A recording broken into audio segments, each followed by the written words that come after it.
Wastewater treatment is vital to replenishing our water used on a daily basis.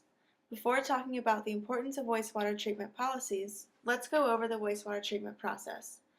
Here you can see all the phases of the wastewater treatment plant, from grit removal to the final settling. The process begins when the water is first filtered through a bar screen to remove the floating debris. It then goes through 3 phases of aeration and settling before it is distilled and sent back to our water systems to be used for numerous purposes. As you can see, treatment of our wastewater plays a significant role in the water made available to us regularly, making the management of wastewater and any relevant policies of great importance in our daily lives. However, this process only treats a small portion of the water in our environment. Much of the water in our rivers and lakes is untreated by this process and is subject to the pollution emitted by factories, farms, and other man-made sources in our environment. For much of the 20th century, these polluters were largely unregulated, and the quality of America's water was a serious concern. Finally, in the 1970s, the Federal Water Pollution Control Act of 1972 was passed. This act represented the first attempt by the federal government to take responsibility for establishing water quality goals and enforcing regulations. In 1977, amendments to the FWPCA were passed and the act was renamed the Clean Water Act. This act implemented the water pollution policies and regulations that are still in effect today, nearly 4 decades later. The current policy surrounding water pollution and wastewater treatment is the establishment of effluent standards. The 1977 Clean Water Act established effluent standards based on the most practical control technology currently available and mandated that firms implement the technology required to meet these standards. Effluent standards rely on technology, taking into account practicality and availability as well as cost. This policy is advantageous because it allows for a broad set of standards.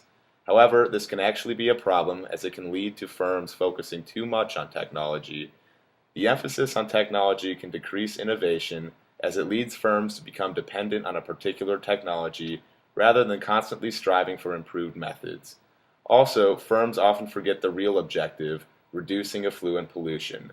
The focus should be less on buying current technology just to meet standards and more on doing what is necessary to hold effluent down, such as maintenance and process changes. Besides being impractical, uniform effluent standards have also proven not to be cost-effective. Currently, the net benefits of effluent standards exceed aggregate cost abatement. However, due to increasingly higher marginal costs and low marginal benefits, it is projected that this cost efficiency is unsustainable. In addition, the EPA costs of researching, recommending, and monitoring treatment technology are unnecessarily high, as are the costs of setting and controlling effluent standards. Most importantly, effluent standards fail as a policy because it does not adequately control pollution. Standards only apply to point sources of pollution such as factories, but ignore non-point sources such as farms and roads. These non-point sources are the cause for much of the nation's remaining water quality problems, and as a policy must not ignore these serious issues. The current policy is inefficient, unsustainable, and not cost-effective. A change is due. New policy should be explored and scrutinized through an economic lens.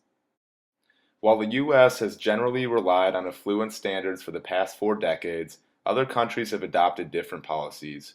One such policy is effluent charges, which are essentially a tax on pollution. Rather than setting an effluent standard and mandating that firms implement technology to meet them, this policy makes firms pay to pollute beyond a certain amount. This policy has been advocated by environmental economists because it gives firms a choice. Those with lower abatement costs will choose to reduce emissions, while those with higher costs will tend to pay the tax. This, in turn, encourages innovation and investment in improved treatment technologies to lower control costs and pollution in order to avoid paying a tax. Another advantage this policy has over effluent standards is that it generates revenue, which can be used to offset damage costs incurred as a result of pollution. However, this policy is politically unpopular and has been opposed by both firms and environmentalists alike. Firms oppose it since it shifts the cost of pollution onto the company and also significantly increases the administrative costs of levying such a tax.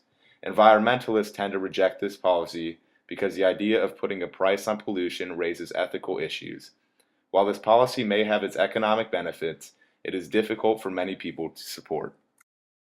While the preceding policy has its merits, we argue that the most effective alternative policy is watershed-based trading. This cap-and-trade policy has long been used to control air pollution, but has just recently begun to be applied to water pollution. Instead of mandating that firms implement technology, trading enables point source polluters to purchase reductions from other point and non-point polluters to meet effluent standards. This is significant since pollution standards have typically only been focused on point sources, and non-point polluters were relatively ignored. By incorporating non-point polluters, which tend to have a much lower marginal abatement cost than point sources, into the market, control would be more balanced and equitable. By allowing firms with high abatement costs to buy reductions from non-point polluters with low abatement costs, trading results in significant cost savings and pollution reduction. Another advantage of this policy is that it incorporates the location of a firm, which previously had been ignored. Complicated ratios are used to determine the value of a permit and the number allocated to each polluter. These ratios take into account where in a watershed the polluter is situated and what the land in the region is used for.